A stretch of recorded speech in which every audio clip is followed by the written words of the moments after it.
So hi guys, welcome back to my to videos. तो इस video में दोस्तों डिस्कस करने वाले हैं यहाँ पर कुछ इंपॉर्टेंट कंपनीज को और उनसे रिलेटेड कुछ इंपॉर्टेंट अपडेट्स हैं जिसकी बात करेंगे इस वीडियो में। तो चलिए दोस्तों वीडियो की शुरुआत करते हैं। सबसे पहली कंपनी की बात करते हैं। पहली कंपनी का नाम है भारत इलेक्ट्रॉनिक्स लिमिटेड यानी कि BEL। बट इसको डिस्कस करने से पहले दोस्तों, अगर आपने अभी तक चैनल को सब्सक्राइब नहीं किया है तो चैनल को सब्सक्राइब करके बेल आइकन को प्रेस कर लो और टेलीग्राम चैनल को भी ज्वाइन कर लो, जिसका लिंक आपको डिस्क्रिप्शन में देखने को मिल जाएगा।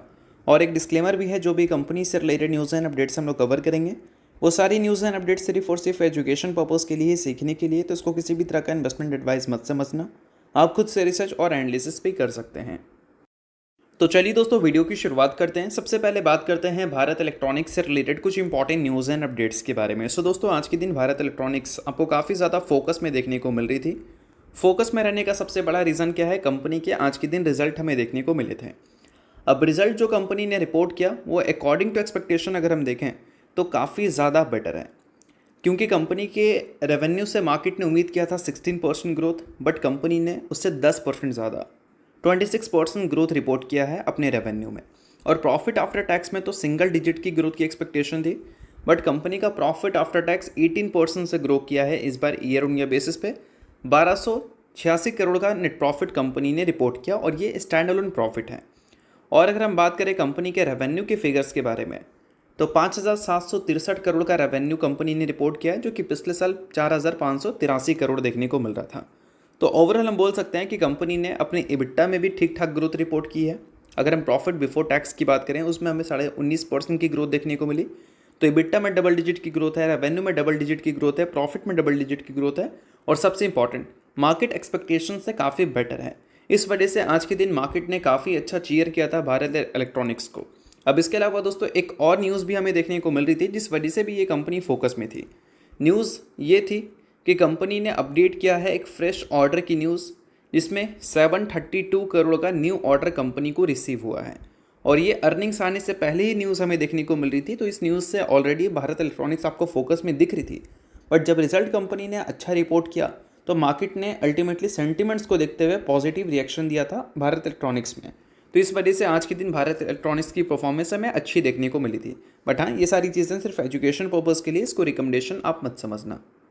सो अब दोस्तों वीडियो में आगे बढ़ने से पहले बात कर लेते हैं सेबी रजिस्टर्ड टेलीग्राम चैनल के बारे में, जिसको चाहो तो आप ज्वाइन कर सकते हो। अब ज्वाइन करने का सबसे बड़ा बेनिफिट क्या है वो मैं आपको समझा देता हूँ। देखो, मार्केट से रिलेटेड जो इंपॉर्टेंट एनालिसिस होते हैं वो आपको यहाँ पर देखने को मिलता है, वो भी बिल्कुल फ्री ऑफ कॉस्ट। उसके अलावा काफ़ी सारी कंपनी के चार्ट्स आपको देखने को मिलते हैं रेगुलर बेसिस पे, जो कि यूट्यूब पे तो अब आपको देखने को मिलेगा नहीं। तो वो सारी चीज़ें आपको टेलीग्राम में ही अपडेटेड देखने को मिल जाती हैं। और इसके अलावा दोस्तों सेबी रजिस्टर्ड टेलीग्राम चैनल है, तो यहाँ पर आपको काफ़ी सारे कॉल्स वगैरह भी देखने को मिलते हैं, जिसका भी बेनिफिट आप ले सकते हैं। पास्ट में जो कॉल्स वगैरह यहाँ पर देखने को मिले थे उसकी परफॉर्मेंस भी हमें काफ़ी अच्छी देखने को मिली थी, जिसको आप चाहो तो नोट डाउन कर सकते हैं। और साथ में दोस्तों यहाँ पर लाइव आकर जो भी आपके डाउट्स इंक्वायरीज हैं वो भी क्लियर किया जाता है। तो लिंक इसका आपको डिस्क्रिप्शन में देखने को मिल जाएगा, लिंक के थ्रू जाकर आप सेबी रजिस्टर्ड टेलीग्राम चैनल को ज्वाइन कर लेना। तो चलिए दोस्तों बात करते हैं अगली कंपनी के बारे में। सो अगली कंपनी का नाम है वारी एनर्जीज लिमिटेड। सो दोस्तों अगर आज के दिन की बात करें तो वारी एनर्जीज काफ़ी फोकस में थे, क्योंकि वारी एनर्जीज से रिलेटेड एक काफ़ी इंपॉर्टेंट न्यूज़ हमें सुनने को मिल रहा था। न्यूज़ दोस्तों यहाँ पर यह है कि वारी एनर्जीज फिलहाल प्लानिंग कर रही है कि जो सप्लाई चैन है उसको रीशफल करने का, टू बाईपास US टैरिफ, यानी कि US टैरिफ से बचने के लिए जो इनका सप्लाई चैन है उसका जो मॉडल है उसको कंपनी बदलना चाहती है, ताकि वो जो टैरिफ वाले सिनेरियोज़ हैं वो वारी एनर्जीज़ को हर्ट ना कर सकें। क्योंकि अभी के टाइम पे अगर हम देखें तो वारी एनर्जीज़ का जो ऑर्डर बुक है उसका 60% ऑर्डर बोल सकते हैं US से ही आता है, या फिर बोल सकते हैं इंडिया के बाहर से आता है। और जो ऑर्डर एक्सपोर्ट का है उसमें सबसे बड़ा जो कंट्रीब्यूशन है वो US का है। और US जो एक एलिगेशन लगा चुका है कि made in China solar panel, solar cells को मेड इन इंडिया के लेवल पे लगाकर हमारी इंडियन सोलर कंपनी US में अपने पैनल्स को बेच रही है। और ये इन्वेस्टिगेशन में अगर प्रूव हो जाती है तो ट्रम्प की तरफ से हो सकता है एक मैसिव टैरिफ इंट्रोड्यूस होती हुई नज़र आ जाए हमारी सोलर कंपनीज़ में जो US में डील करती है। अब रिसेंटली उन्होंने साउथ ईस्ट एशियन कंट्री जो है उन पे 3500% से ज़्यादा ही टैरिफ इंट्रोड्यूस की थी। एशियन कंट्री में अभी तक देखा जाए तो इंडिया बची पड़ी है, बट इंडिया पे अगर ये एलिगेशन प्रूव हो गई तो हो सकता है कि आपको इंडिया पे भी एक बड़ी सोलर टैरिफ लगती हुई दिख जाए ट्रम्प की तरफ से। तो इस वजह से बताया जा रहा है कि वो अपने सप्लाई चेन को थोड़ा सा बदल सकती है US का जो टैरिफ सिनेरियोज है उससे बचने के लिए। और दोस्तों अभी रिसेंट में देखा जाए तो वारी एनर्जीज ने कुछ ऑर्डर्स भी सिक्योर किया था जो कि इंडिया और यूएस से रिलेटेड हमें देखने को मिल रहे थे। इसमें बताया गया था कि 24 अक्टूबर को कंपनी को मिला था 3 ऑर्डर, जिसमें एक ऑर्डर था 220 मेगावाट का, दूसरा ऑर्डर था 210 मेगावाट का और तीसरा ऑर्डर था 140 मेगावाट का।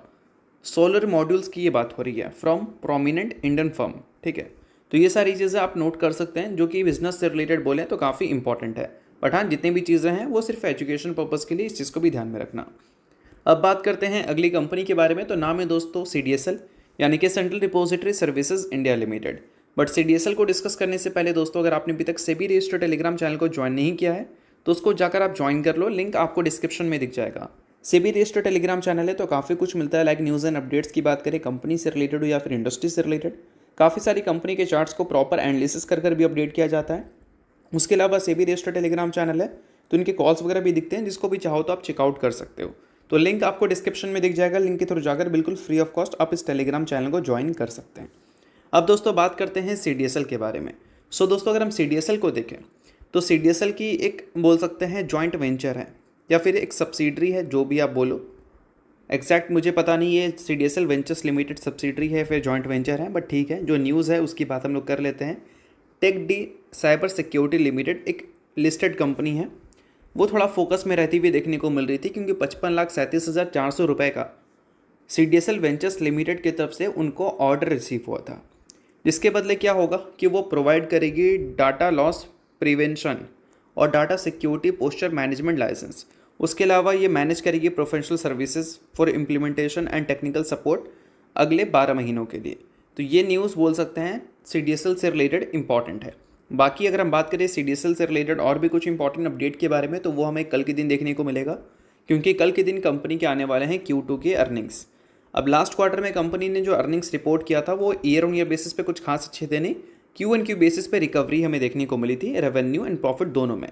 प्रॉफिट में तो बहुत बड़ा रिकवरी नहीं था, बट Q1Q बेसिस पे रेवेन्यू में थोड़ी रिकवरी ज़रूर दिखी थी। और दोस्तों, जैसा कि मैंने पहले ही बता रखा है कि हो सकता है कि इस बार भी आपको जो Q2 के नंबर देखने को मिले, इस बार भी ईयर ऑन ईयर बेसिस पे कुछ खास ग्रोथ की एक्सपेक्टेशन मत लगाकर चलना, क्योंकि इस बार डेटा के हिसाब से बहुत ज़्यादा ईयर ऑन ईयर बेसिस पे अच्छे नंबर देखने की उम्मीद है नहीं, ठीक है। बट अगले क्वार्टर से यानी कि Q3 से ईयर ऑन ईयर बेसिस पे भी ग्रोथ आने की पॉसिबिलिटीज़ है, क्योंकि Q3 का जो पहला महीना है अक्टूबर का, वो अगर हम डेटा के हिसाब से देखें तो काफ़ी अच्छा जा रहा है। अगर हम स्टॉक मार्केट के पॉइंट ऑफ व्यू से देखें या फिर कैपिटल मार्केट के पॉइंट ऑफ व्यू से देखें तो जो भी कैपिटल मार्केट कंपनीज़ हैं उनके Q3 के नंबर अच्छे आने की पॉसिबिलिटीज़ हैं। तो Q2 से एक्सपेक्टेशन बहुत ज़्यादा बड़ी हम लगाकर नहीं चल सकते हैं। बट अगर हम बात करें मार्केट की एक्सपेक्टेशन की, तो कल के दिन मार्केट उम्मीद कर रही है इस कंपनी के रेवेन्यू से 300 करोड़, यानी कि Q3 में कंपनी के रेवेन्यू 300 करोड़ हमें देखने को मिल सकते हैं। और वही अगर कंपनी के प्रॉफिट की बात करें तो 130 करोड़ का प्रॉफिट कंपनी रिपोर्ट कर सकती है, जिसमें Q1Q बेसिस पे तो 30% की ग्रोथ दिख सकती है। 30% से कम होगा बट 30% मान लो। But year on year basis की अगर हम बात करें तो वो हमें इस बार भी डी ग्रोथ ही रिपोर्ट करता हुआ दिखेगा, तो इस चीज़ को ध्यान में रखना। बाकी आप कंपनी के रिजल्ट से बड़ी एक्सपेक्टेशन लगाकर चल रहे हैं या फिर छोटी, वो मुझे कमेंट में बता सकते हैं। और अगर आपको रिजल्ट देखना है तो चैनल को सब्सक्राइब करके रखना और बेल आइकन को प्रेस कर देना और साथ में दोस्तों ऑल पे ज़रूर क्लिक कर देना ताकि रिजल्ट की नोटिफिकेशन आपको मिल सके। अब दोस्तों CDSL के बाद बात करते हैं अगली कंपनी के बारे में। तो उसका नाम है दोस्तों FCL, यानी कि फिनोटेक्स केमिकल लिमिटेड। आज के दिन कंपनी आपको टेक्निकल एडजस्ट होती हुई दिखी, जिस वजह से ये कंपनी आज के दिन आपको 90% तक नीचे देखने को मिली थी। लास्ट डे जिस प्राइस पे कंपनी ट्रेड कर रही थी उस प्राइस के कंपैरिजन में। बट ये 90% टेक्निकल एडजस्ट इसलिए हुई क्योंकि रिसेंटली कंपनी ने बोनस और स्प्लिट दिया था। अगर हम बोनस की बात करें तो 4:1 के रेशो में बोनस था और 1:2 के रेशो में स्प्लिट था। तो एक के बदले कंपनी 10 इक्विटी शेयर दे रही थी अपने इन्वेस्टर्स को, बोनस स्प्लिट दोनों को इंक्लूड कर। अब उसका टेक्निकल एडजस्टमेंट आज के दिन हमें देखने को मिला था। सो अगर आप FCL के शेयर होल्डर हैं तो इस चीज़ को आप नोट कर सकते हैं। बाकी शेयर होल्डर अगर आप नहीं हैं तो आप इग्नोर भी कर सकते हैं। न्यूज़ थी इस वजह से मैंने बता दिया, या जो अपडेट थी वो मैंने आपके साथ शेयर कर दिया। बाकी ये कोई रिकमेंडेशन नहीं है। तो चलिए ये वीडियो यहीं तक था। आप करता हूँ वीडियो आपको अच्छा लगा होगा, लाइक कीजिए, परिवार सब्सक्राइब कीजिए। वीडियो के लिए बहुत बहुत शुक्रिया।